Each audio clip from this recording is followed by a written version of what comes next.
Fiscal responsibility is one of the hot topics all around the country and also at the Strategas macro conference on the economy in New York today. Now, Bloomberg has had exclusive access to the event, and our own Adam Johnson has been reporting from the conference all day long.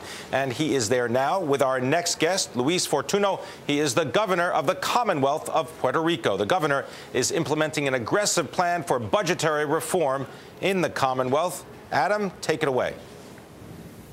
Hey, thanks, Pimm. Governor, thank you so much for setting aside time for us. You're here, obviously, for the conference, but a lot more than that. You've been busy pounding the pavement. Tell us what's been on the agenda. Well, certainly yesterday I had the opportunity of addressing the Municipal Forum of New York. We just got an upgrade from both Moody's and Standard & Poor's. We're tooting our own horn and telling our story. As you should. It's the first time in, what, 30 years that 30 years, exactly. Puerto Rico's been upgraded. Exactly. And explain the reasoning behind the upgrade. Well, certainly, we have applied the principles of fiscal responsibility. When I came in 2 years ago into the office, we were facing the worst state budget deficit in the country, proportionally speaking. Believe it or not, it was 44% of revenues. Today is less than 11%. We have slashed our government expenses by 20%, and we just implemented the most aggressive tax cuts in our history. Amazing. Well, hence the comparison between you and Governor Chris Christie of New Jersey. Well, haven't you heard? We were separated at birth.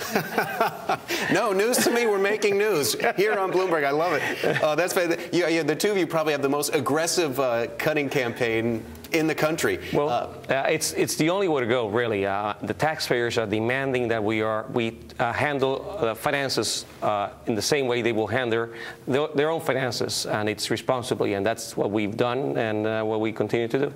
So applying the principles of a public company to the principles of a public entity.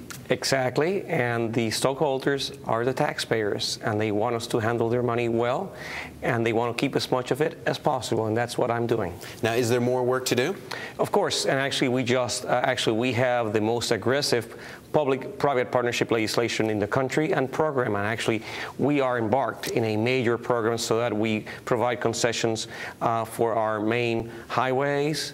We are modernizing 100 schools, and they will be designed, modernized, and maintained by the private sector. We're doing the same thing with our main airport, ports, energy projects, water projects, you name it. So that's important. Our permitting process, we streamline our permitting process from having 28 different permits to one, and you get it online.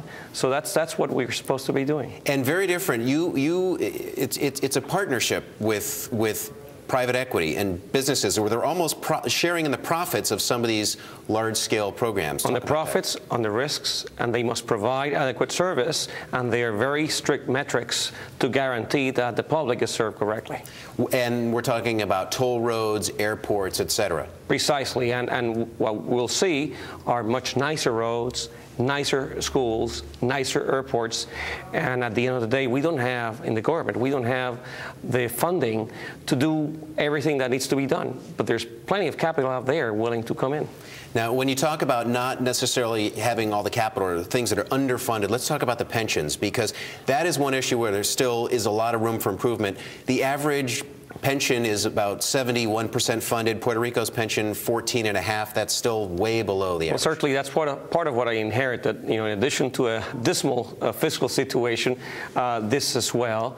Let me tell you, we are one of the very few jurisdictions in America that we already move into a defined contribution type of system, so we closed that down, and we are about to approve legislation to commence moving in the right direction for the balance that needs to be handled. So we will fix it the same way we have fixed the fiscal situation. And how many years might that take to get the pension to where it's funded, say, aligned with the other states? Well, it will take, I'll say, 8 to 10 years for sure, but we are moving in the right direction, and that's what counts. And we have done tremendously well already on the budgetary side. Actually, in just 2 years, being able to close that gap, and actually we were dead last out of all the 50 states in Puerto Rico. We were dead last when I commenced in terms of the size of our budget deficit. Today we're 20th. So there are 31 states that are worse off. Room for improvement, but you've come a long way. Exactly, in just 2 years. Pimm, you're up there in New York, or I should say over there on Lex and 59th. I'm here at 59th and Central Park South. Not that far, but jump in here. Go ahead. Well, thank you very much, Adam. Yeah, Governor, I just wanted to ask you about the Commonwealth intending to raise corporate taxes over a period of 6 years. Now, is that tax going to be considered a foreign tax? And as a result, would that then be given a credit by the U.S. government? What's the situation for corporations in Puerto Rico right now? Sure. Let me clarify that. Most corporations were paying 41%. Their effective tax rate was 41%. Today, I lowered it to 30, and in 2 years' time, it will be 25. There were less than 50 companies that were paying 1.5%, and we try, and plus royalties, it brings it down up to about 5%. We brought it up to perhaps 6% effective tax rate. So we're balancing things out, but at the end of the day, everyone, most companies will be paying less, much less, and but will those they be receiving a credit for it from the federal government? Isn't this really the federal government subsidizing corporations in Puerto Rico? For those 40-plus companies, that is the case. For the thousands and thousands of other companies, that is not the case.